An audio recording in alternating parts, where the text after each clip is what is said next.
যে আমাদের next parliamentary election নিয়ে আমাদের প্রস্তুতি কীরকম, আমরা কোন পর্যায়ে আছি, এখন কী ধরনের আমাদের প্রস্তুতি চলছে ইত্যাদি সম্পর্কে জানতে চেয়েছিলেন এবং ওনারা আমাদেরকে সহায়তা করতে চান in the Democratic transition of Bangladesh, সহায়তা করতে চান। তারপর ফরেন অবজারভারের বিষয়ে জানতে চেয়েছেন। আমরা আমাদের আমরা জানিয়েছি, আমরা যা যা করতেছি সেটা জানিয়েছি, যে আমরা তো ভোটার রেজিস্ট্রেশনের বিষয়টা জানিয়েছি, আমরা তো ইন্ডিয়া পার্টি রেজিস্ট্রেশনের জন্য অ্যাডভার্টাইজমেন্ট করে জানিয়েছি। আমরা শিগগিরই প্রকিউরমেন্টে যাব, প্রকিউরমেন্টটা তো অনেক সময় সাপেক্ষ বিষয়, এটা যাব। তো এই কাজগুলো যেগুলো সময় সাপেক্ষ বিষয় যেগুলো আছে ওগুলো 5-6 মাস 7 মাস সময় লাগে। তো সেগুলা বলছি যে আমরা এগুলো খুব শুরু করতেছি আগে। তারপর আমাদের যে অবজারভার পলিসি সেগুলো আমরা রিভাইজ করতেছি। ফরেনটা বোধহয় রিভাইজ করা লাগবে না, আমার ডোমেস্টিক পলিসিটা একটু রিভাইজ করতে হবে। তারপর আমরা সময় মতো ওই অবজারভার নিয়োগের প্রক্রিয়াটাও আমরা শুরু করব।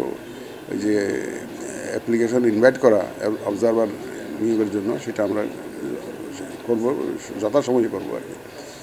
মোটামুটি আমরা ওই যেহেতু একটা টাইমলাইন আছে আর্লিয়েস্ট ইন ডিসেম্বর, সেটাকে মাথায় রেখে আমাদের প্রস্তুতি আমরা যাতে নিয়ে যাচ্ছি, যাতে ডিসেম্বরে ইলেকশন হলে তো সে অক্টোবরে শিডিউল ঘোষণা করতে হবে।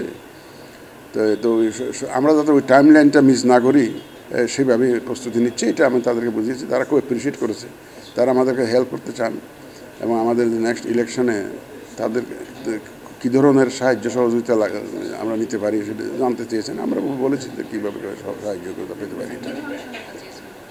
আমরা নর্মালি বলেছি যে দেখেন আপনারা তো ধরেন এই যে এখানে ইলেকশন এজেন্টসগুলো আছে, একটা ধরেন একটা ক্যান্ডিডেটের যখন এজেন্ট থাকে ও ইলেকশন কন্ডাক্ট রুলস জানে না, কীভাবে ইলেকশন পরিচালনা করতে হয়, কী কী নিয়ম নীতি জানে না।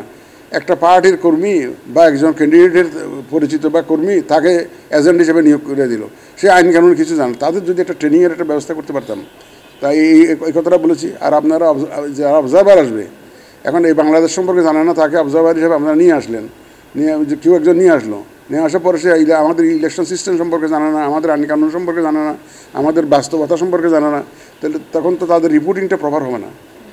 কারণ অবজারভার তো দিয়ে আমরা তাদের একটা ইলেকশন সম্পর্কে রিপোর্টিং করার জন্য, তো যদি তাদের যে আইন কানুন নিয়ম কানুন সম্বন্ধে যদি ধারণা না থাকে, তো আমরা তাদেরকে অনুরোধ করেছি প্রি পুলিং একটা ট্রেনিং, পুলিং ডেতে কী কাজকর্ম করা যায়, অবজারভারের দায়িত্ব কী সে সম্পর্কে ট্রেনিং, তারপর পোস্ট পোল যে ভোটের পরে দিয়ে তাদের কী ধরনের দায়িত্ব থাকতে পারে ইত্যাদি সম্পর্কে তাদেরকে একটা ট্রেনিংয়ের ব্যবস্থা করার জন্য বলেছি, যে তারা বলছে যে তারা করবে।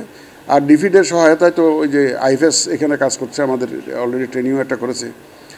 যাই হোক, বিভিন্ন সহায়তা কীভাবে করতে পারে এগুলো নিয়ে আলোচনা হয়েছে, তারা স্যাটিসফাইড, আমাদের প্রোগ্রেস নিয়ে তারা স্যাটিসফাইড। এটা না, স্থানীয় সরকার নির্বাচন নিয়ে কোনো কথা হয়নি।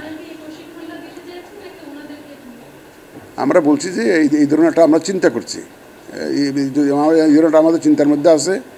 তো যদি if you can help us it will be welcome, সেটা বলেছে। নির্বাচনের ট্রেনে তো আমাদের ঘোষণা তো মাননীয় প্রধান উপদেষ্টা দিয়ে দিছে, যে তো ট্রেন তো হুইসেলটা বাজিয়ে দিছে যে ডিসেম্বর অথবা আগামী বছরের প্রথম দিকে, উনি তো ঘোষণা দিয়ে দিছে অলরেডি।